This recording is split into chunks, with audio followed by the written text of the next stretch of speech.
So episode 2 was so good. Whenever you feel like Game of Thrones is going to feel and act a certain way, sometimes it has this pleasant way of surprising you. And they didn't rely on cheap plot surprises or jump scares. They really surprised us with how human and heartwarming this episode could be. So as we head into episode 3 and we're going to go through this preview that we've got for it, we have to remember that even though we're going to have flashy battles and this massive showdown, there's also going to be a lot of really personal, human-to-human moments. The most heroic thing we can do now is look the truth in the face. So we start off with ranks upon ranks of Unsullied facing the enemy straight on. For the last 2 episodes, we've had every character trying their best to pitch in, help with the preparations, plan and prepare for the coming doom.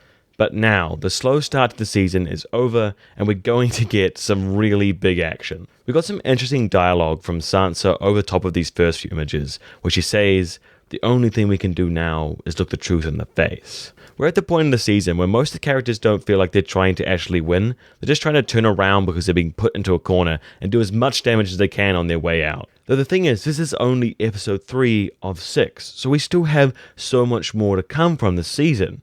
And so characters like Sansa and others might survive this battle even if it is lost. So when I'm looking at these characters and thinking who's going to die, it's going to be the characters who have the mindset of sacrifice first. Or if they're told to run, escape, or abandon their post because all is lost, they will not. And the first shot we get of this preview is of Grey Worm in the front of the ranks. Grey Worm doesn't strike me as the life after war kind of person, which could be a really nice contrast if they were to give that, to have the person who only knew war actually get to live and rebuild afterwards. But saying that, Dan and Dave are very cruel, and them giving this whole like what will our future be Missandei scene in the last episode could have just been a way to make us more emotionally attached to Grey Worm and also hurt more when they brutally murder him. And the thing is, he's not the only character that I could see them doing that with. When they were having those conversations about, oh, you're more valued in the crypts, you're more valued over here, it almost felt like they were saying, these are the people who will carry on the future,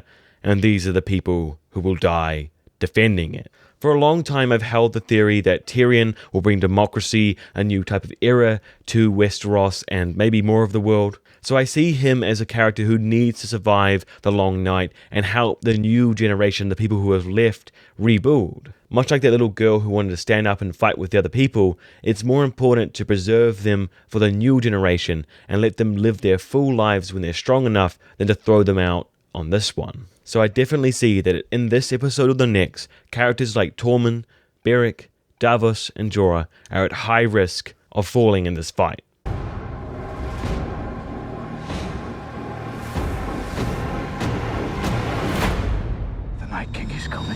So the first shot here is actually quite interesting. We have Dany and Jon kind of quite far away from where all the lights and the fire is, so they could be staying a little bit further back from Winterfell with their dragons so they can't get speared or javelined down by Olympic athlete Night King, and so they don't scare him off from going into Winterfell and pursuing Bran. They may have to sit back and wait for them to penetrate the walls, for the army to be held off for enough, and then for them to try and go for the bait of Bran, and then they'll swoop in with their dragons and attack.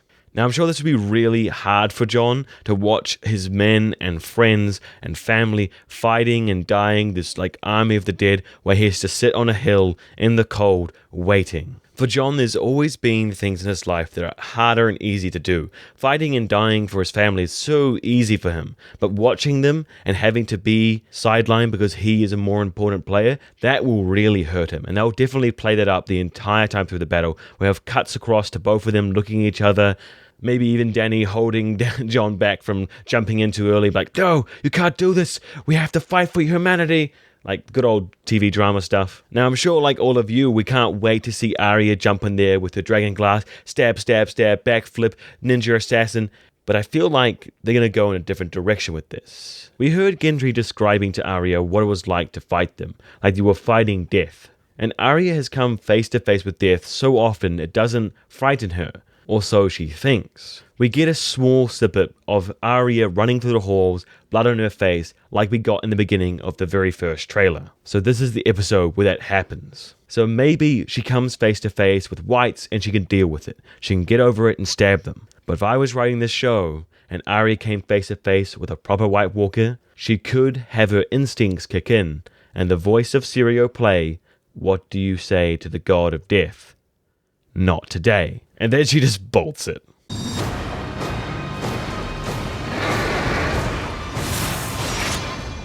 The dead are already here.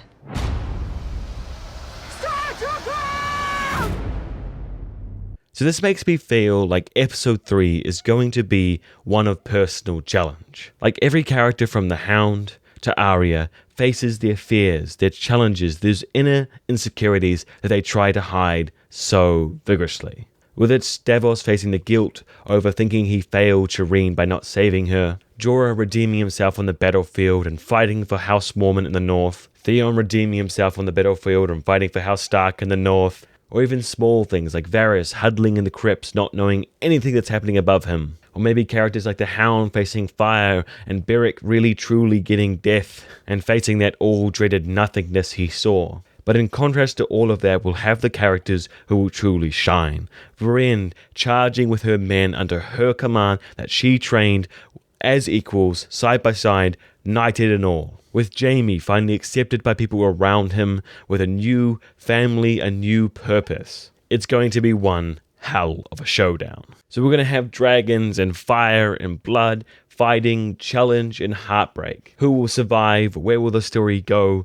All of that is up in the air and on the backs of these characters. So if you're a fan of Game of Thrones like I am, then make sure to subscribe, like this video if you enjoyed it, and stay with me as we go through the season, through all of these epic battles and showdowns and character arcs, as Game of Thrones keeps coming out every week all the way to the finale. Also, tell me your thoughts about everything you saw in this trailer, Easter eggs, breakdowns, little things of characters in the comment section below.